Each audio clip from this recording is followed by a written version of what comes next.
All right, welcome to the fifth video in this installation where I'm going to show you how to analyze the data that we collected through this device that you assembled and used in this series of experiments. This is a MATLAB code that I wrote and that will be provided to you as part of this experimental setup. And I'm going to just talk through this very simple code with you and explain what I do where and why and how to execute it and how to use it for your specific purpose. First of all, please feel free to share this code and do with it whatever you want. This is not a particularly innovative piece of code, so I'm not too worried about copywriting it.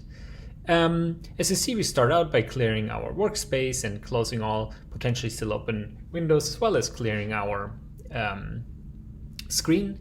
The first thing we'll do is we specify the sample reference dimension. So these are the dimensions of our sample in the undeformed configuration.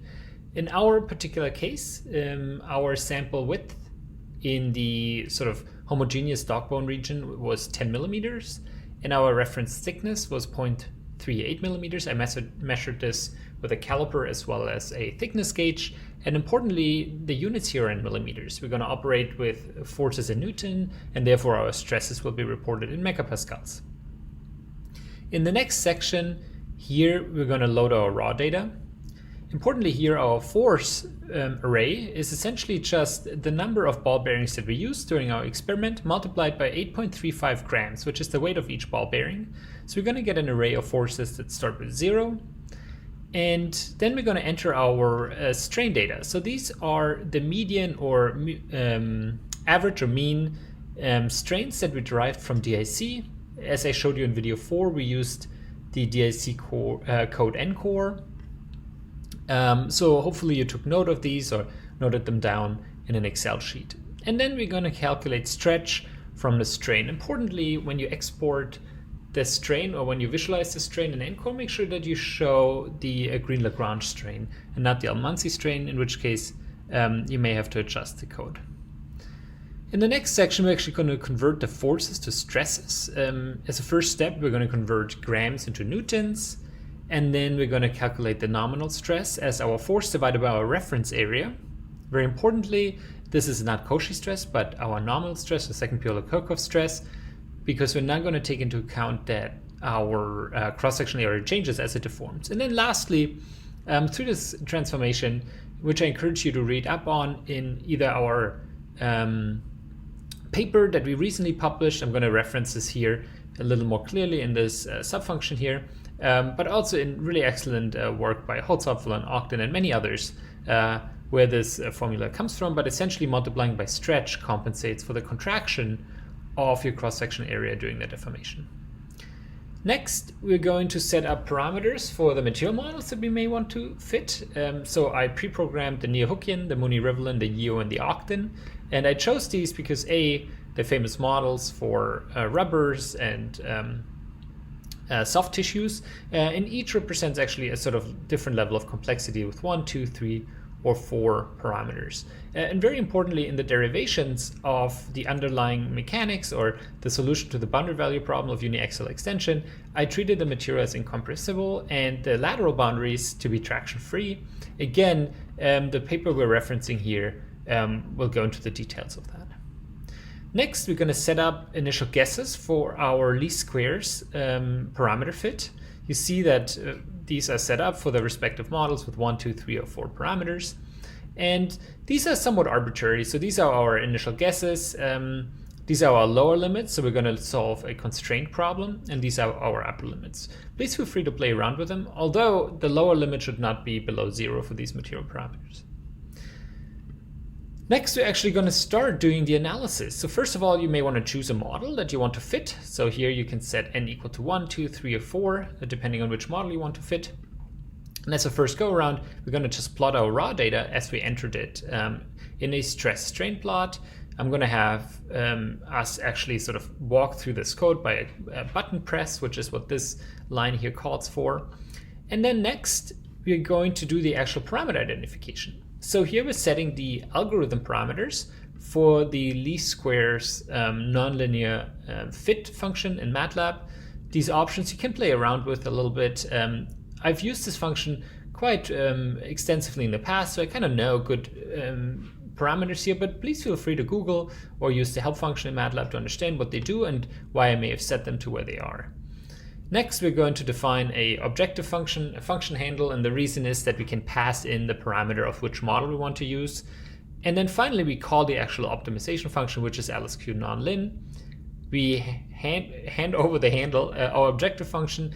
We provide the initial guesses, the lower limits, the upper limits, as well as the options that we just defined.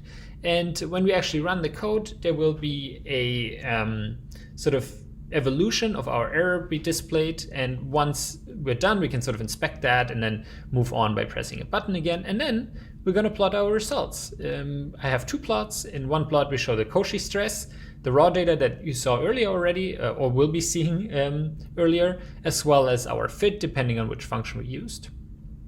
If I haven't said it, we show first the Cauchy stress, and then also for completeness, we're going to take a look at the nominal stress. And there's also a line in which we export actually that figure in case you want to report it in your final report.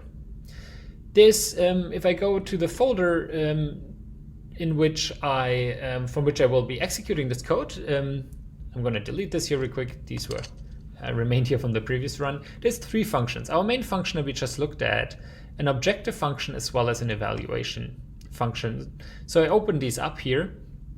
The objective function is being called by the least squares algorithm. And essentially the objective function is the function that provides the error between our fit as well as our experimental data. And if you take a look at this, what it essentially does is, depending on which case of a model you chose, it calculates the derivatives of the respective strain energy function in respect to the principal stretches. And here again, you can refer to our paper or really excellent work by many authors such as Ogden or Holzapfel. And once you have calculated these derivatives, you can calculate your model stress or your predicted stress based on this formula down here. And once you have that, you can calculate the error between your current model stress or predicted stress as well as your experimental stress. And that's sort of the difference between your prediction, your experiments, and as this error goes down, we're going to get closer and closer to actually having identified our parameters, right? So in this iterative process that this LSQ non-lin function will go through, that error hopefully will go down and down and down until we meet some sort of tolerance that we defined in the options that tell us, okay, this fit is about as good as it realistically gets, and we can then identify the parameters that it spit out. And then there's also an evaluation function, which essentially does the same thing in that once we have identified our parameters, which will be stored in this variable x here, we only have the parameters, right? So if we next want to actually plot our function, we need to call the strain energy function essentially with these parameters to give us the last computed fit that came out of our LSQ non-lin function, which is what this evaluation piece of code does here. Okay, so in essence, it mimics the objective function, except that it doesn't calculate an error in the end, but simply the predicted stress given the parameters that we just computed. All right, so enough said. Let's take a look at what this looks like. We're gonna run our model here. What we first see is a stress stretch curve of our raw data. So this is the data that we collected in the previous videos, in fact, with the device. This looks good. You see the noise is relatively low. You see pretty smooth behavior. Of course, you have an increasing stress with increasing stretch. Because we used a relatively simple material, this curve looks quite linear. We can press a button, and so what we now start is actually the LSQ non-lin function. Each of these purple dots is essentially one iteration of this iterative least squares approach. And you see that we start out with a relatively large residual or error or deviation between our experimental data and our computational data. And then with each consecutive guess, that error goes down, and you see eventually it kind of equilibrates and moves asymptotically to some value. And then our algorithm is being told, okay, once the error doesn't change significantly anymore, we call it quits here. And this is it. We reached a norm of the residual that is very low. And what the code internally does now, it knows the parameters of the constitutive model and hands it over to our evaluation function. And what we then can do is plot these results. So what we see here is our raw data. overlaid in red with our function fit. You see the fit is quite good. This is a successful fit. We see some deviations. It's hard to tell whether that deviation is due to errors in our experiments or just an inability of our model to fit these data. So one thing we can do next is try different constitutive models and see whether they fit better.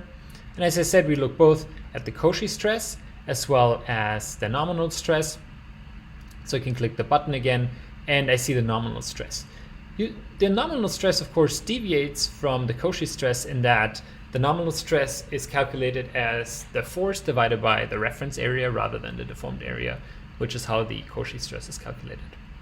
All right, so with that, I finished this demonstration. Hopefully the code is pretty clear and you will be able to repeat these experiments. If you want the actual material parameters, you can simply go into your MATLAB code and call the variable x, and so you find here the 4 material parameters of the Ogden model. You can also, of course, open the variable and look at it this way.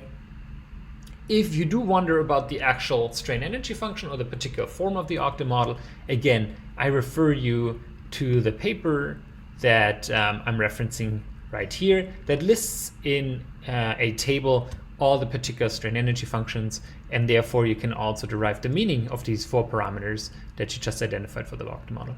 All right, this is the final video. Hopefully you followed each step of this. You built the device, you did the experiments, you did the DIC, and you finally got to the point where you also identified your constitutive parameters to one of the models that you chose. Anyways, I really hope you enjoyed the ride, and please send me an email, let me know if I can help, and I would love some feedback. All right, good luck, bye-bye.